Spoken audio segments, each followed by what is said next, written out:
les Kurdes sont répartis entre 4 pays.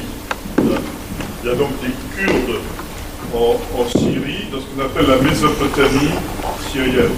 La Mésopotamie, c'est donc entre l'Euphrate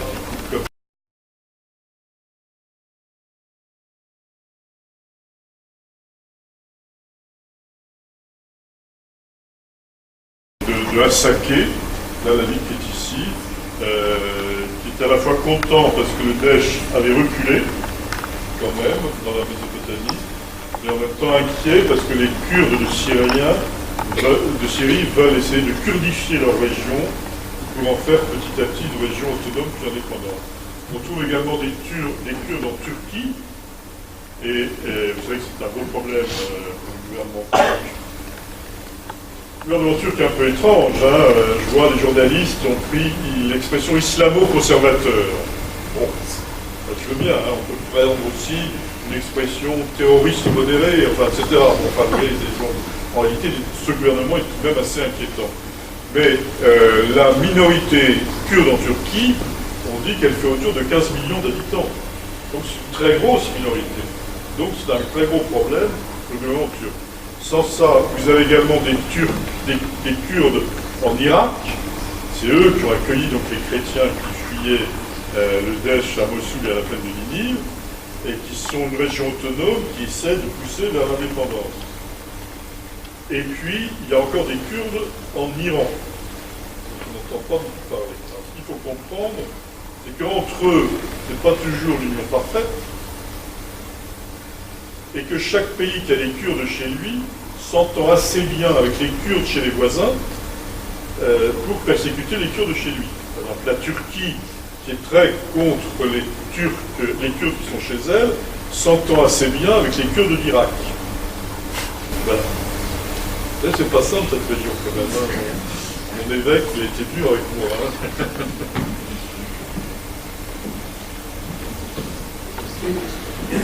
Alors attendez, il faut le micro. Je crois que monsieur a le micro. Oui. Bonsoir Monseigneur. Certains évêques orientaux nous prédisent un sort proche de celui des chrétiens d'Orient actuellement. Est-ce que vous pensez que, en tant que chrétien, on n'a pas un devoir des qui vivent pas chez nous? Je ne suis pas chargé de la pastoral de l'Église de France. Hein, je pourrais être compris là. Hein. Moi, je vous parle des chrétiens d'Orient. Je ne vous dis pas ce qu'il faut vous faire ou ce qu'il faut pas en France. Je ne suis ni chargé des relations entre l'Église de France et les musulmans. Il y a des prêtres. Moi, c'est pas mon rôle. Moi, c'est les chrétiens d'Orient. Ni chargé de définir les lignes de ce que doit être la pastoral de l'Église de France. Tiens, vous dire cela. Et quand même, je ne vais pas en rester là, ce serait un peu trop facile. Vous m'interrogez sur la question de l'islam. Je crois que il faut que, de fait, d'abord, il faut qu'on puisse en parler. Si on ne peut pas parler de l'islam, si on ne peut pas parler des musulmans, parce que même poser une question sur l'islam, des musulmans, ce ne serait pas politiquement correct, alors vous comprenez, on n'avance pas. Donc parlons-en de l'islam. Il faut que nous puissions en parler dans nos paroisses, dans nos diocèses, etc. Pour que ce soit un sujet tellement tabou que plus personne ne puisse poser de questions, et donc ça rentre dans l'estomac, et finalement ça va exploser de manière plus ou moins violente. Donc parlons-en de l'islam. Je pense que l'islam est une religion, d'abord il y a plus d'1 milliard de musulmans. Ne réduisons pas ce milliard de musulmans à une seule position. D'autre part, comme vous le savez, dans l'islam sunnite, il n'y a pas de structure, il n'y a pas de clergé. Ça, pour les anticléricaux qu'il faut y avoir dans la salle, faites-vous sunnite, il n'y a pas de clergé. Ce qui veut dire, entre autres choses, qu'il n'y a pas d'autorité claire. Il y avait un calife autrefois. Le calife est devenu sultan, c'était le calife sultan. Mais Atatürk, après la Première Guerre mondiale, a supprimé le sultan. Et en même temps, il a supprimé le calife. Donc depuis 1920, c'est pas si vieux que ça, après tout. Il n'y a plus de calife. Donc on se trouve devant des tas d'autorités. Certaines sont politiques. Alors, il y a le roi du Maroc qui explique qu'il est le commandeur des croyants. Ça n'intéresse que les Marocains. Hein. Il y a le roi d'Arabie Saoudite qui dit qu'il est protecteur des lieux saints, etc., etc. Mais ça ne fait jamais l'unanimité. Ou des autorités théologiques. Là. On va vous parler avec un trémolo dans la voix de l'université Al-Azhar, la grande université du monde jésuite au Caire. Ça n'intéresse que les Égyptiens, et encore. Donc on n'a plus, vous parlez avec des musulmans, mais peut-être, mais vous ne parlez pas aux autres musulmans. Donc c'est une très grande difficulté quand on parle avec l'islamisme. Troisièmement, c'est donc une religion monothéiste, c'est une religion qui affirme la transcendance de Dieu, c'est une religion qui affirme la toute-puissance de Dieu, qui affirme de Dieu qu'il est miséricorde. Cette année, la miséricorde, c'est pas sans importance, mais c'est une religion qui ne connaît pas l'incarnation du Christ, donc l'humanisation de Dieu. Donc là aussi, la vulnérabilité qu'a accepté le Christ pouvait être conduite jusqu'à la croix, ce que les chrétiens appellent la kéno, le fait que le Christ ait connu l'abaissement jusqu'à la croix. Cette religion ne le connaît pas, ça. Par conséquent, on est devant une religion effectivement différente de la nôtre et qui n'a pas les mêmes repères, puisque si nous imaginons un peu un christianisme sans la Trinité et sans l'incarnation et sans la mort du Christ. Voilà. On arrive à peu près à l'islam. Donc, que Dieu, le Dieu unique existe. L'islam est une religion qui parfois est scandalisée par la manière dont nous vivons, nous, occidentaux. Par exemple, je vois des musulmans, je dirais des musulmans moyens, pas etc., qui sont scandalisés de voir dans nos publicités des charmantes jeunes femmes à moitié à poil qui nous font acheter des savonnettes, je ne sais pas quoi, ça les choque. Le fait que nos jeunes filles n'arrivent pas vierges au mariage, ça les choque. La manière dont les enfants parlent à leurs parents aujourd'hui, ça les choque, parce qu'on ne parle pas comme ça à ses parents là-bas. Donc, notre mode de vie les choque. Et puis, parfois, l'éloignement de la foi. Comme on dit, pour l'Occident, c'est le christianisme. Le Daesh nous appelle le royaume de la croix. Et vous voyez les chrétiens, où ils arrivent à un matérialisme athée. Nous sommes responsables de cela. Donc je crois qu'il nous faut essayer de connaître ce monde musulman dans sa diversité. Il nous faut essayer de le rencontrer. Parfois je vois des gens très véhéments contre l'islam, certes, et contre les musulmans, avec que je leur dis, mais c'est quand la dernière fois que vous avez rencontré un musulman? Là, ils regardent le bout de leurs chaussures qui sont honnêtes, ils disent, en fait, je n'ai jamais de ma vie rencontré un musulman. Je n'ai jamais parlé avec lui. Autre point, il me semble que nous devons nous demander, nous chrétiens, lorsque nous abordons la question de l'islam, je ne vais pas traiter ce soir, c'est bien qu'il faudrait plusieurs conférences, mais je ne suis pas spécialiste. Une question nous devons nous poser, est-ce que nous abordons l'islam avec ce qu'on appelle l'esprit du monde, l'esprit de puissance, pour en découdre, ou est-ce que nous appréhendons la question de l'islam en disciple du Christ? Est-ce que nous abordons l'islam en disciple du Christ, c'est-à-dire qu'en disciple de ce Christ vulnérable et crucifié, qui nous a dit celui qui combat par les armes, qui ira par les armes, qui nous a dit la vérité de vos disciples, etc., etc. Est-ce que nous sommes disciples du Christ dans notre rencontre de l'islam? Parce que finalement, ceux qui ont bousculé un peu l'islam, c'est qui? C'est Saint François d'Assise, arrivant en pleine croisade, dans cette petite bure de franciscains, et arrivant tout seul, pour dire, moi je vais rencontrer le sultan, j'ai des choses à lui dire. On est tellement ahuri de voir cet homme arriver tout seul comme ça, qu'il l'écoute. C'est Charles de Foucault qui dit, mais moi je veux aller vivre avec les Touaregs, au milieu des Touaregs. Qui pense d'ailleurs au début qu'il va leur apporter la civilisation et la foi, c'est-à-dire tous ces chrétiens.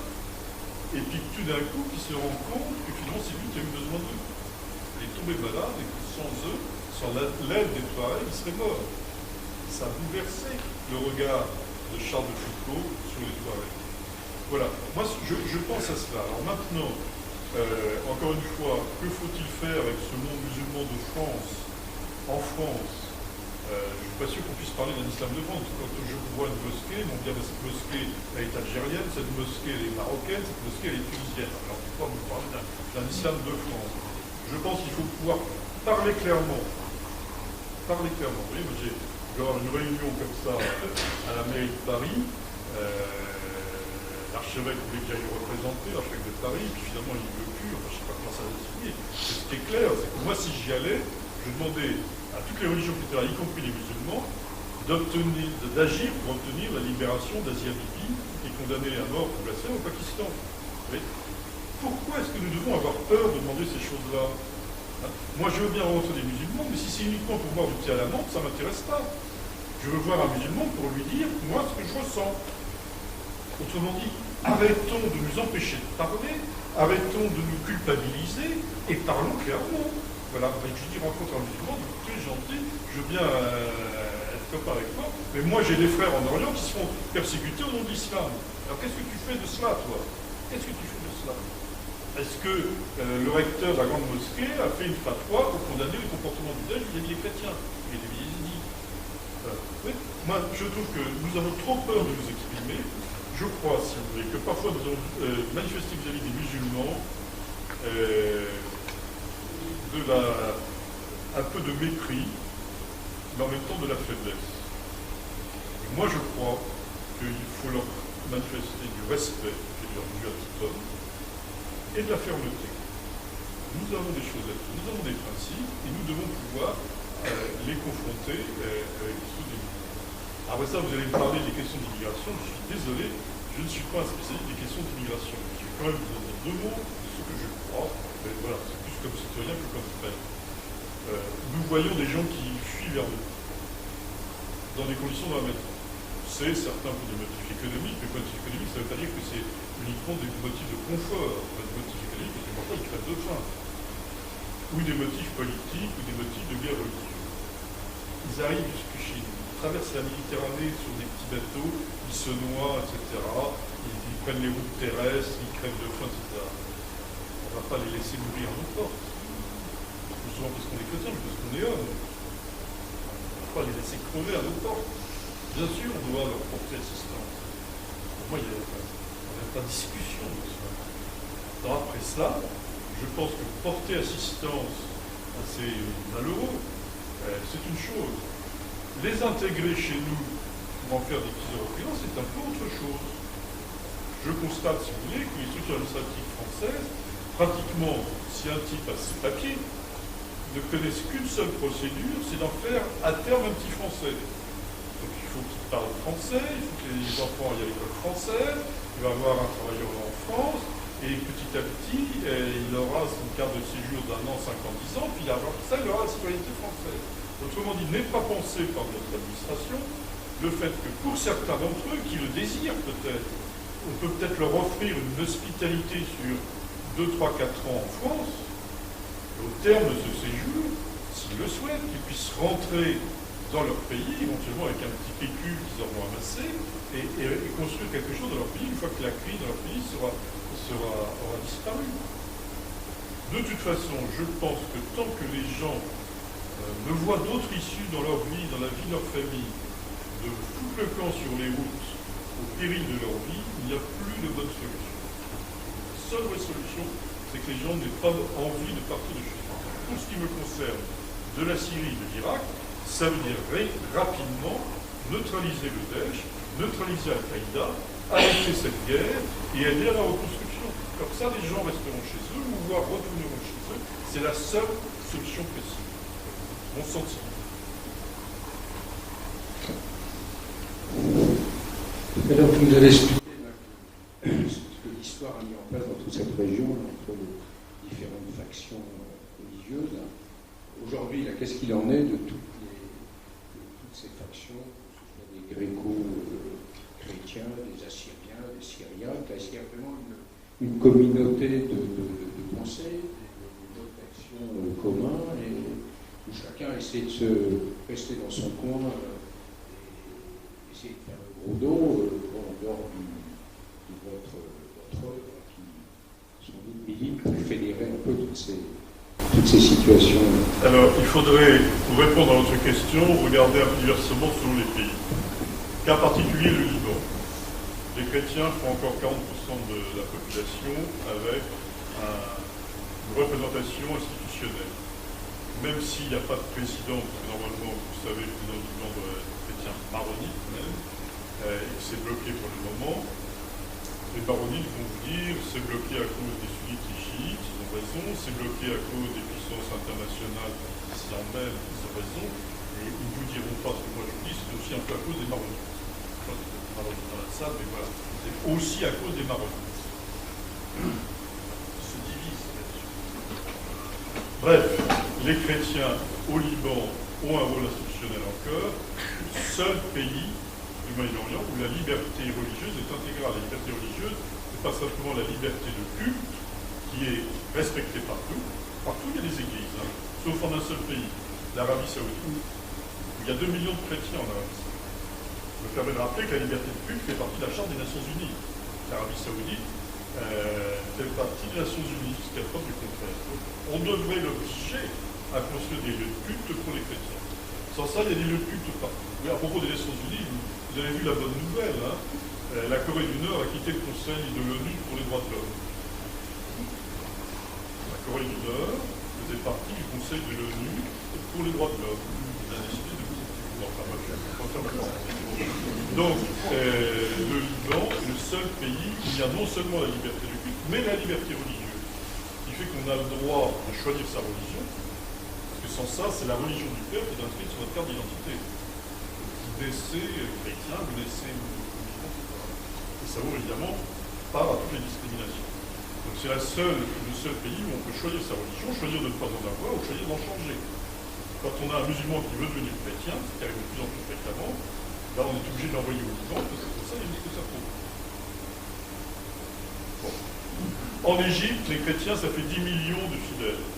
Donc une minorité significative, qui est capable de peser, qui a donc été aux côtés des musulmans qui ont demandé le départ des frères musulmans.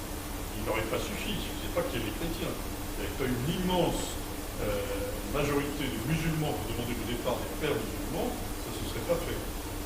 Mais les chrétiens ont aidé ce départ. Et d'ailleurs que les frères musulmans se sont vengés contre les chrétiens, quand ils ont été chassés du pouvoir, ils ont incendié plus de 100 lieux chrétiens. Ça, c'est une persécution. Et là, qui dit persécution dit quelque chose de massif, d'organisé, et voilà, structuré. Là, c'était une semaine de persécution, il y a 100 lieux chrétiens qui ont été incendiés. Mais donc, actuellement, les chrétiens considèrent que la venue au pouvoir du maréchal Sissi est positive et ont le sentiment de pouvoir recommencer à respirer. Les observateurs, eux, pensent que Sissi, c'est pas le champion des droits de l'homme. Okay. La question qui se pose, c'est est-ce que c'est pas purement et simplement un retour au pouvoir militaire que représentait Moubarak et que les Égyptiens avaient voulu chasser? Moi, je ne le crois pas. Certes, Sissi est un militaire, mais quand même, le peuple, les peuples ont de la mémoire. Vous savez, il ne faut pas prendre les peuples pour des imbéciles. Les peuples se sont rendus compte que 2 fois, ils sont descendus dans la rue pour virer Moubarak, 2 les frères musulmans. Et Sissi le sait aussi. Donc il ne pourra pas simplement être un nouveau dictateur militaire qui n'entendrait pas le peuple. Sissi sait très bien que le peuple qui a déjà fait 2 fois peut descendre dans la rue une 3e fois. Donc je pense que ce n'est pas un pur retour à la situation antérieure. Mais donc ces 10 millions de chrétiens respirent plutôt depuis que Sissi est au pouvoir. Il faut voir ce que c'est quand même. Si on prend le Caire, par exemple, au Caire, il y a 4 grands lycées tenus par les frères de l'école chrétienne. Il y a quelques semaines, j'ai logé au Caire dans le plus petit des 4 lycées des frères de l'école chrétienne. Le plus petit des 4. J'ai compté 73 quarts de ramassage scolaire. Et c'était écrit en gros sur le quart, lycée Saint-Jean-Baptiste de la Salle. C'est vrai que les petits Français, ils ne savent plus qui c'est Saint-Jean-Baptiste de la Salle, mais là-bas, on sait que Saint-Jean-Baptiste de la Salle, c'est le fondateur des frères de l'école chrétienne. 73 bus de ramassage. Mais comme vous avez 73 bus de ramassage, qui sillonnent tout le Caire pour ramasser les petits écoliers, c'est pas un système de persécution. Il y a des vagues de persécution. C'est pas un régime général de persécution. Mais c'est une discrimination. À chaque fois, les chrétiens se sentent discriminés. Et il peut y avoir, du coup, évidemment aussi, des actes de violence ponctuels. Vous savez, il y a 10 millions de chrétiens en Égypte qui vont à la messe le dimanche. Quand on est chrétien là-bas, on va à la messe le dimanche. Quand il y a 10 millions de pratiquants, donc plus qu'en France. Je dis ça aux évêques de France, c'est peut-être pas content, mais c'est comme ça. Voilà. On n'a pas entendu que dimanche dernier ou dimanche d'avant, on a pris les chrétiens à la sortie de l'église, on les a mis en prison, on les a tirés avec une kalachnikov. Il y a des gens violents, c'est clair, qui sont violents aussi, entre musulmans d'ailleurs. Parfois les chrétiens subissent des actes de violence, donc il fallait que ce soit vous voyez, c'est pas une persécution. Vous dites place Tiananmen, je suis catholique, et on vous met en prison. Vous le dites ok, on dit ah bon, bon, très bien, voilà. Vous voyez la liste. Alors après ça, dans les autres pays, les chrétiens ne reforment plus que 3, à part l'Éthiopie, pas autre chose. C'est pas rare. Dans les autres pays, les chrétiens forment 3, 4, 5% de la population. Parfois 1% comme en Jordanie. Je recevais il y a 15 jours l'évêque d'Amman, l'évêque catholique d'Amman. Il disait il faut parler de la Jordanie comme le pays où les chrétiens sont heureux. C'est ce qu'il m'a dit. Je le répète. Les jeunes filles de la famille royale sont formées à l'école des religieuses. La famille royale de Jordanie. Mais c'est clair que les chrétiens n'ont plus les moyens d'une force politique. Vous êtes 2-3% de la population, vous essayez de survivre, vous n'êtes qu'une force politique. Je pense que quelque part c'est leur chance. Parce que n'étant plus une force politique, ils deviennent donc une force, que je dirais, évangélique. Donc les chrétiens, dans ces pays comme la Jordanie, la Syrie, l'Irak, voilà, tiennent parce qu'ils sont au service de l'ensemble de la population, dans leurs écoles et dans leurs hôpitaux. Donne un signe de l'évangile. Vous savez, le monde musulman, il ne faut pas s'y tromper, c'est un monde en crise. L'islam est brutalement confronté, surtout l'islam arabe, est tout d'un coup brutalement confronté à la modernité rationaliste. C'est jamais facile pour une religion révélée d'être confrontée à la rationalité. C'est pas facile pour les catholiques non plus, ça n'a pas toujours été facile en tout cas. Mais maintenant, les musulmans sentent bien que cette culture rationaliste que l'Occident propage dans la mondialisation, les menace. Vous comprenez on ne pourra pas dire indéfiniment que le Coran a été écrit de la main du prophète, qui lui-même d'ailleurs était illettré, c'était l'archange Gabriel qui lui tenait la main. Simplement, les gens qui étudient les textes, la critique textuelle, etc., il faut bien que ça, c'était pas du 7e siècle. Ça ne tient pas la route. Donc on va mettre en cause l'authenticité du Coran. Mais le Coran a une telle sacralité dans l'islam, c'est un peu comme notre Eucharistie. Il y a une théorie du Coran incréé, que ça va être terrible pour l'islam. Par conséquent, vous avez 3 attitudes. Vous avez l'attitude violente en disant voyez donc cette culture qui nous menace, cette modernité qui nous menace, c'est Satan, il faut la combattre. Ça, il n'y a plus de danger, on va la combattre. Vous avez une autre attitude de gens qui sont un peu perdus. Bon, je continue à faire le ramadan, vous avez plaisir à faire pas le ramadan, j'en fais pas plus. Et puis vous avez une attitude qui existe aussi, dont il faudrait parler davantage, de gens qui se posent des questions sur leur religion. Certains s'intéressent de près au christianisme, Il faut savoir ça, il y a des musulmans qui regardent de près le christianisme. Si vous regardez l'Algérie, par exemple, on pleure avec raison nos moines de Tibéri, l'évêque d'Oran, des religieux, des laïcs qui ont été assassinés pendant la période islamiste. Peut-être une trentaine de personnes en tout. Nous avons raison de les pleurer. Pendant la même période, il y a 200 000 musulmans qui ont été tués par les islamistes en Algérie. Vous voyez que les jeunes algériens musulmans, ils regardent ça. Ils voient que dans leur famille, il y a eu des morts à cause de l'islam. Ça les interpelle. Ils regardent de près le christianisme. Il y a des choses qui se passent. Donc, soit ils regardent le christianisme, soit ils remettent en cause un certain nombre de fondamentaux de l'islam. J'ai été au Maroc de temps en temps j'en fais un, mais vraiment, il y en a tellement, des multiples colloques de dialogue islamo-chrétien, etc. J'en fais un peu de temps en temps j'en fais un. Là, on parlait des chrétiens normands, c'est ça que je disais. Et il y a une jeune femme musulmane ghanaise qui a dit, je vois quand même qu'un jour on se pose sérieusement la question de l'authenticité du Coran. Ça a été un tollé. Les gens sont partis, on quittait la salle en claquant la porte. Elle a eu le courage de le dire. Je pense que nous, chrétiens, nous devons arriver à faire 2 choses. À accueillir ces musulmans qui regardent du côté du christianisme. Et à les accompagner, qui n'est pas toujours bien fait. Et deuxièmement, être capable de parler avec ces musulmans qui ont besoin de notre aide pour remettre en cause les fondamentaux de leur vie.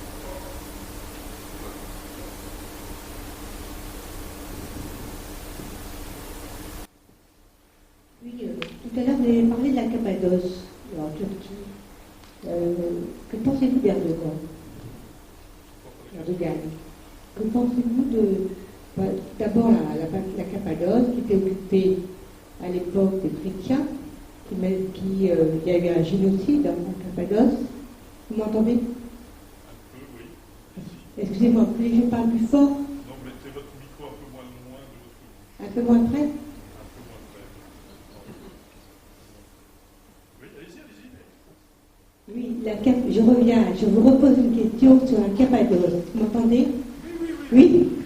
Le génocide en Cappadoce, parce que je suis allée en Turquie et j'ai constaté que là-bas, il y avait beaucoup de chrétiens à l'époque, avant le génocide, parce qu'il y en a eu un génocide énorme. Ça a été à Éphèse, cette ville, il n'y a plus de chrétiens, il n'y a que des musulmans.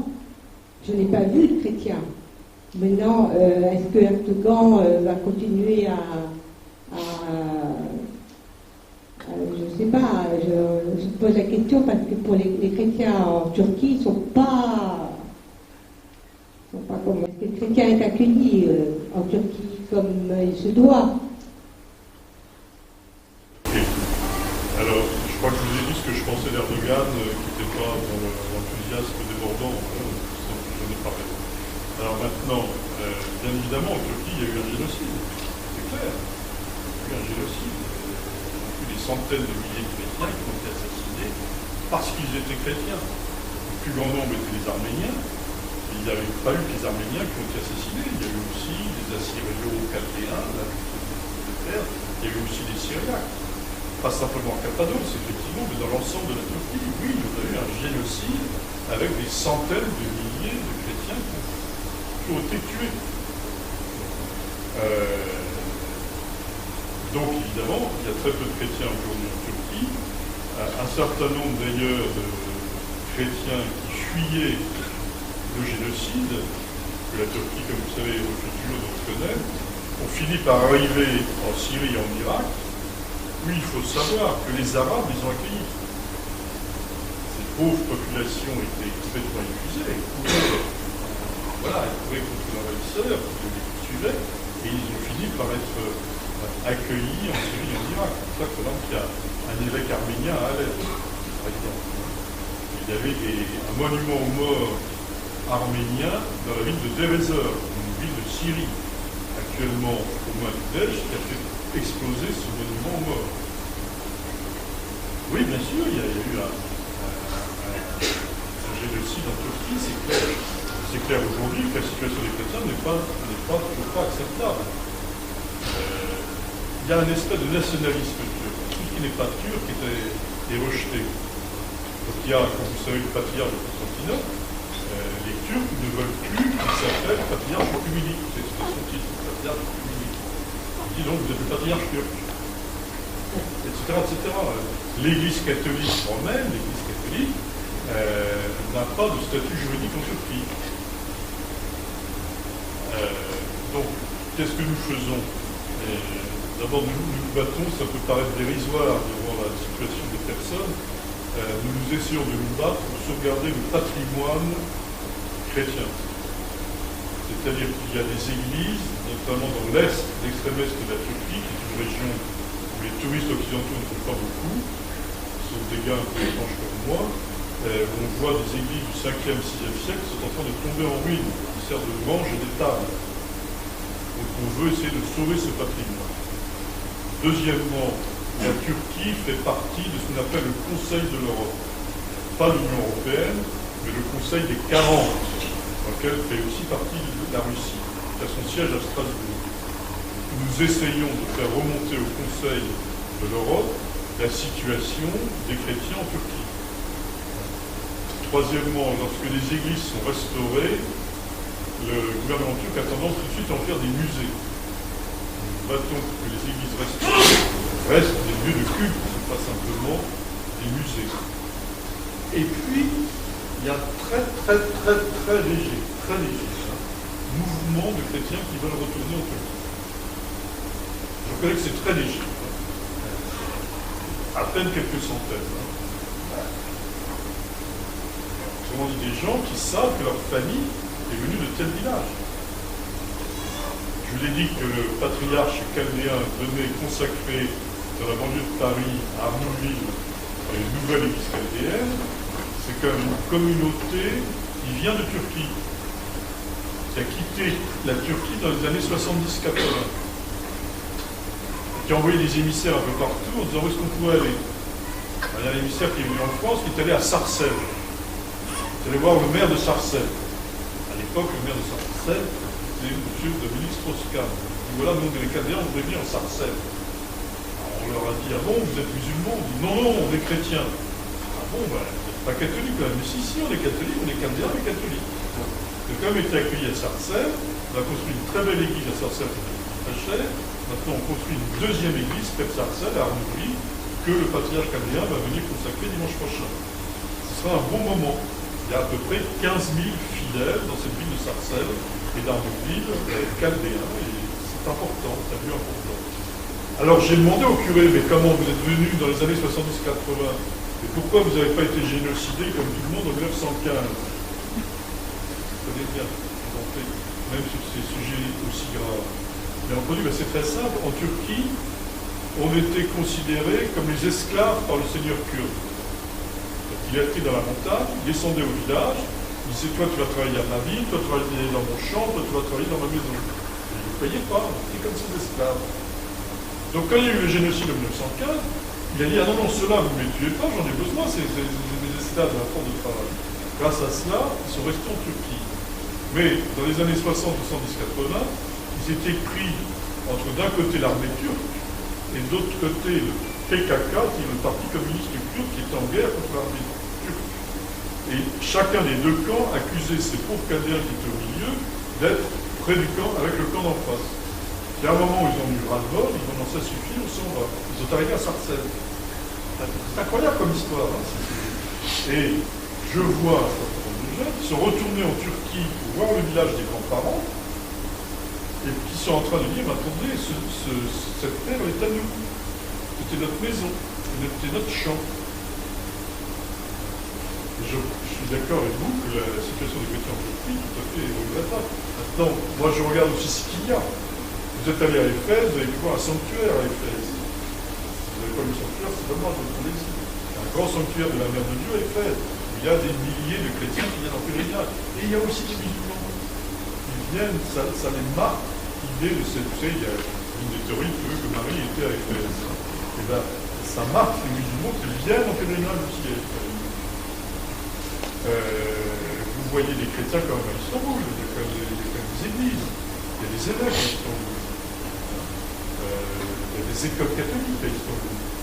Donc moi, vous savez, je n'ai aucune naïveté, mais j'essaie de regarder là où je peux tirer un fil pour essayer que ça se passe mieux. Quand il y a des écoles catholiques à Istanbul, j'essaie d'aider les écoles catholiques à Istanbul. Voilà. L'école de Jésus, il y a l'école de Lazare. Voilà. Je fais comme ça. Il y a aussi les chrétiens en Iran, très peu nombreux. Il y a 4 évêques catholiques en Iran. Il y a 2 chaldéens, il y a un arménien, il y a un latin. Enfin, ce sont difficiles parce que de plus en plus la police religieuse du pays les surveille, les contrôle. Quand quelqu'un va les voir, après ça, il y a de la police qui vient en disant c'était qui, qu'est-ce qu'il vous a dit, qu'est-ce que vous lui avez dit, etc. Et nous ne parvenons pas à faire entrer des religieuses étrangères pour tenir les œuvres catholiques qui restent encore en Iran. Bon. Nos civilisations traditionnelles, moi j'essaie d'aider là où ils sont. Je sais qu'il y a quelques religieuses qui sont encore en Iran, mais j'essaie de les aider. Les 4 évêques, j'essaie de les aider. Enfin, c'est ce que je fais. Mais c'est sûr qu'en Iran et en Turquie, c'est extrêmement ténu, c'est extrêmement difficile. Bon, je pense qu'il faudrait peut-être arrêter. Monsieur, vous me posez une question. Oui. Ce sera la dernière. Oui, ce sera la dernière. Vous êtes patient. Bonsoir, Monseigneur. Ma question est la suivante. Que faites-vous pour les musulmans qui veulent devenir chrétiens dans ces pays? Alors je l'ai dit, je pense qu'il faut que l'Église ait une action pastorale, une stratégie, je ne sais pas comment l'appeler. D'une part, parler avec ceux des musulmans qui sont prêts à réfléchir sur leur religion. Vous comprenez? Il y a quand même beaucoup de musulmans qui sont très choqués, comme nous, par les violences du Daesh. Mais maintenant, il y a aussi des pères de famille, des mères de famille. Quand on voit des enfants qui sont tués comme ça, ou des enfants que l'on fait tuer comme ça, il y a aussi quand même des pères et des mères de famille musulmans, ça passe pas.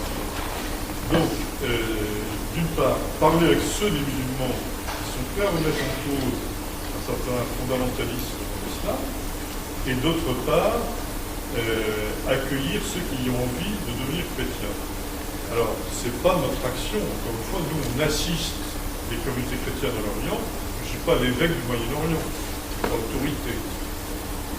La situation n'est pas simple parce que, d'une part, je constate que les orientaux chrétiens, les évêques et les curés là-bas, d'abord ont peur pour la vie même du catéchumène. Vous savez, en dehors du vent, un musulman qui veut devenir chrétien met sa vie en jeu. Donc, il y en a qui disent, qu'est-ce que je fais? Parce que je peux purement et simplement le baptiser alors qu'il risque d'être exécuté. Donc, s'ils ne sont pas au Liban, ils essaient de l'envoyer au Liban, ils essaient de l'envoyer en Europe.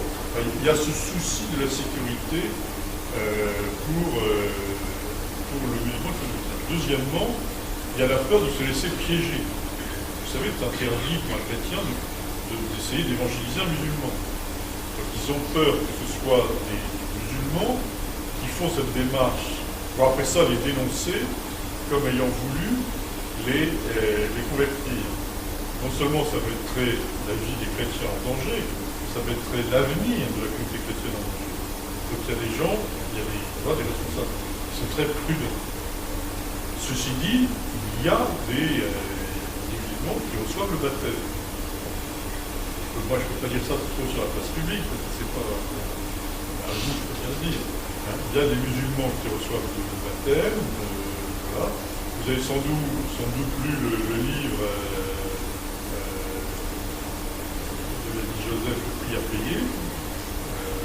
J'en ai parlé avec lui, j'en ai parlé avec le patriarche d'Irak. Il m'a dit oui, mais il y a des tas de musulmans qui sont dans ce cas. On n'en parle pas plus.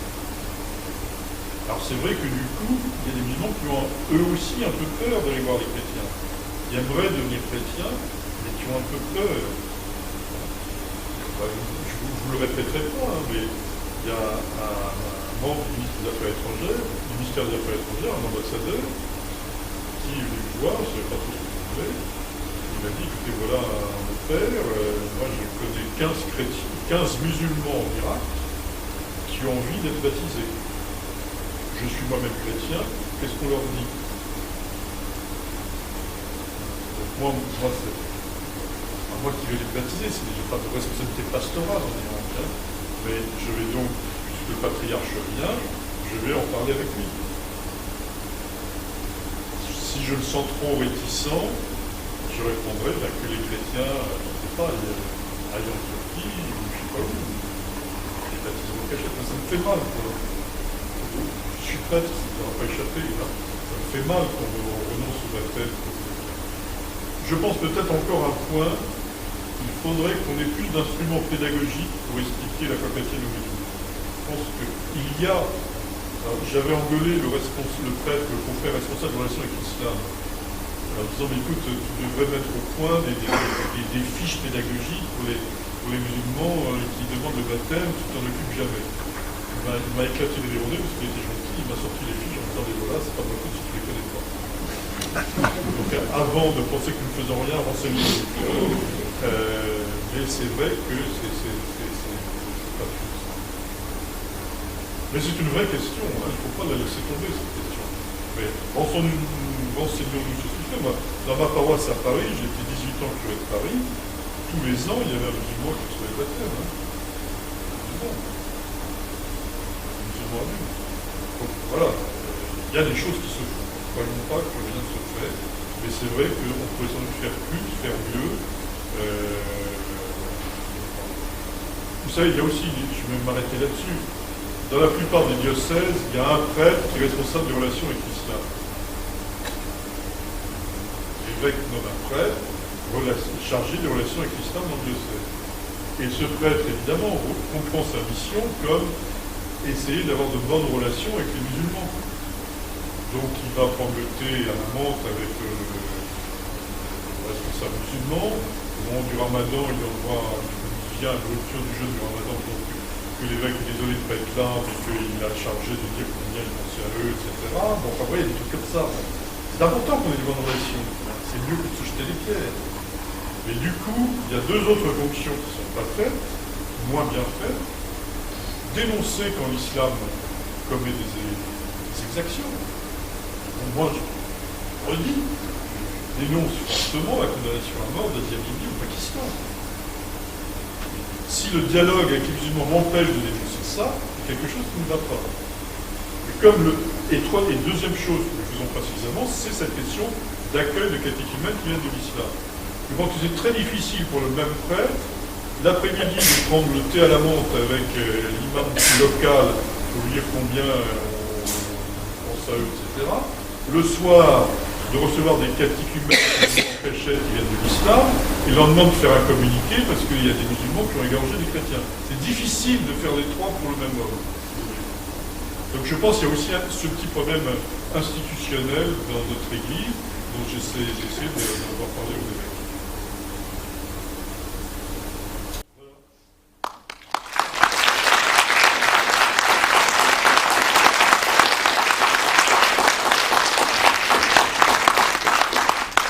Merci beaucoup, Monseigneur. Et puis, merci au nom des ASC. Et de toute façon, il y a des gestes de miséricorde à faire ce soir. Il y a quelques corbeilles qui seront exclusivement pour les chrétiens d'Orient.